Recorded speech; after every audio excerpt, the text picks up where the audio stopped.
a mantenernos firmes, mantenernos firmes. Número 5, en Hebreos 10:23, Hebreos 10:23, dice, mantengámonos firmes, mantengamos firme, sin fluctuar, la profesión de nuestra esperanza, porque fiel es el que prometió, ¿no? Se nos exhorta a mantenernos firmes. Número 6, en Hebreos 10:24 se nos dice que debemos considerarnos. Hebreos 10:24 dice, y considerémonos unos a otros para estimularnos al amor y a las buenas obras. Y considerémonos unos a otros para estimularnos al amor y a las buenas obras. En Hebreos 12:1, como número 7, se nos dice que nos despojemos. Estas son exhortaciones que aparecen en este libro. Y por supuesto alrededor de estas exhortaciones hay una serie de enseñanzas que se van dando, ¿no? Una serie de enseñanzas muy importantes que vamos a ir considerando en la medida que vamos estudiando el libro de Hebreos. Despojémonos. Hebreos 12:1 dice, por tanto nosotros también, teniendo en derredor nuestro tan grande nube de testigos, despojémonos de todo peso y del pecado que nos asedia, y corramos con paciencia la carrera que tenemos por delante. Como número 8 se nos da otra exhortación en Hebreos 12:28,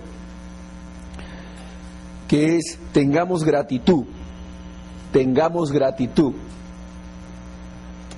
Si nosotros consideramos el contexto en que esta carta fue escrita, recuerden que fue un contexto de persecución. Los judíos cristianos estaban siendo oprimidos, estaban siendo despojados de sus bienes, se les estaba quitando su herencia, lo que era suyo. Sus familiares los estaban declarando por muertos, ¿no? Cuando un judío se convertía al cristianismo y la familia se enteraba, ellos oficiaban una ceremonia fúnebre, ¿no? Declarando muerto a aquel judío que se había convertido al cristianismo. O sea, lo echaban del seno familiar, ¿no? Le despojaban de todos sus bienes, y dicen Hebreos que ellos lo sufrían con gozo, ¿no? Ellos sufrían con gozo el despojo de sus bienes. O sea, estos cristianos estaban realmente siendo probados, realmente siendo perseguidos, y la carta se encarga de exhortar a estos creyentes para que se mantengan en la actitud correcta, bajo un entendimiento sano, porque la clave de estos creyentes es que aunque se habían convertido, piensen en esto, aunque habían nacido de nuevo, aunque habían tenido una experiencia real con Cristo, no habían entendido a plenitud, a cabalidad, su propia experiencia, ¿no? Esto pasa con todos los cristianos. Un cristiano puede nacer de nuevo, puede experimentar el gozo de la salvación y sin embargo no entender, ¿no? A plenitud, a cabalidad, todo lo que le ha sucedido en esa experiencia del nuevo nacimiento, ¿no? Así le pasa a todo, pero tenemos que entender. Y el escritor se encarga de comunicar y hacerles entender, por medio de una serie de enseñanzas e ilustraciones, lo que realmente ha sucedido, ¿no? Todo lo que significa realmente la vida cristiana en este precioso libro que es el libro de Hebreos. Entonces les dice, como número 8, que tengan gratitud. 12:28 dice, así que recibiendo nosotros un reino inconmovible, tengamos gratitud. Estaban perseguidos, estaban oprimidos, pero había razones para tener gratitud. Y mediante ella, o sea, mediante esta actitud de gratitud, mediante ella sirvamos a Dios agradándole con temor y reverencia. O sea que la gratitud debe ser la razón por la cual servimos a Dios. No servimos a Dios ya para agradarle, porque ya le somos agradables, ¿sí? O sea, no servimos a Dios para ser mejores, porque ya somos todo lo que debemos ser en Cristo Jesús, ¿no? Le servimos porque tenemos gratitud. ¿no? Es lo que está diciendo aquí. Tengamos gratitud y mediante ella, mediante la gratitud, sirvamos a Dios, agradándole con temor y reverencia. Lo que está hablando cuando habla de temor y reverencia, que es una conjunción, es simplemente respeto, ¿no? Con respeto a Dios, con reverencia, ¿no? Considerando la magnificencia del Señor, ¿no? No es tenerle miedo a Dios, ¿no? No es tenerle miedo a Dios, pero más bien respeto. Número 9,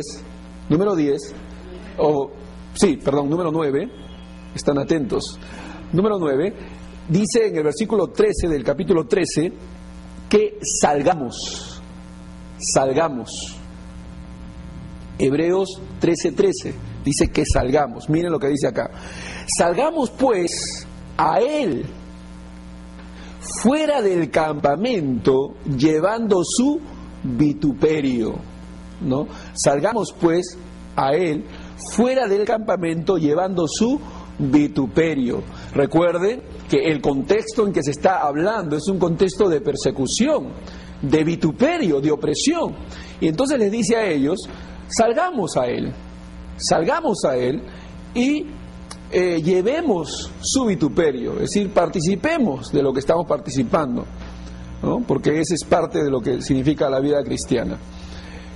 Número 9 es salgamos, ¿no? Y participemos de su vituperio. Pero número 10 dice que ofrezcamos. 13:15 de Hebreos dice, 13:15, así que ofrezcamos siempre a Dios, por medio de Él, sacrificio de alabanza. O sea, hay sacrificios que ofrecer, ya no a la manera del judaísmo, que eran sacrificios físicos, sino ahora son sacrificios espirituales, ¿sí? Antes eran sacrificios materiales, físicos. Se tomaba a palomas, se tomaba a corderos, ¿no? Era la forma de ofrecer al Señor los sacrificios. Y recuerden que esta carta fue escrita en el tiempo en que todavía se practicaba la ley, se practicaban los sacrificios, ¿no? Todavía el templo estaba erigido, todavía se mantenía firme y todavía los cristianos, los judíos estaban practicando a plenitud todos este sistema de sacrificios, de holocaustos. Y entonces lo que dice el escritor de Hebreos es que debemos ofrecer siempre a Dios, por medio de Él, sacrificio de alabanza. O sea, digamos, hay sacrificios que debemos ofrecer en la vida cristiana. Sí, pero los sacrificios que ofrecemos no son sacrificios materiales, no son sacrificios físicos, sino sacrificios espirituales. Ahora,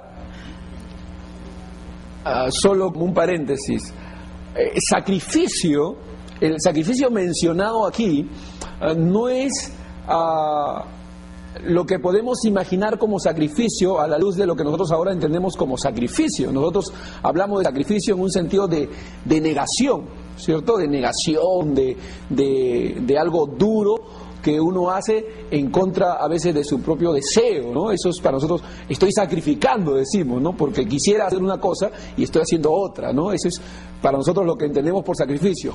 No era el entendimiento al que él se refiere en este momento cuando se habla de sacrificios aquí en la Biblia, porque sacrificios allá, en ese tiempo, era el que otro sufría, ¿no? O sea, se sacrificaban animales, no la persona. La persona ofrecía sacrificios, pero el que moría era el animal, el que derramaba su sangre era el animal. Entonces, un sacrificio en ese sentido significa una ofrenda, una consagración, una dedicación. O sea, algunos piensan que sacrificio de alabanza significa que no quiero alabar y debo alabar, ¿no? Algo así, ¿no? Piensan que eso es sacrificio, ¿no? Y que sacrificar es hacer algo en contra de nuestra voluntad, ¿no? Es más o menos como entendemos la palabra sacrificio y está bien, ese es digamos, lo que significa en nuestro tiempo contemporáneo, pero en aquel tiempo sacrificio era una ofrenda, una consagración, una entrega, una dedicación. Y entonces acá dice que ofrezcamos sacrificios de alabanza, es decir, los sacrificios que a Dios agrada lo que a Dios le gusta que le entreguemos, que le dediquemos, es la alabanza.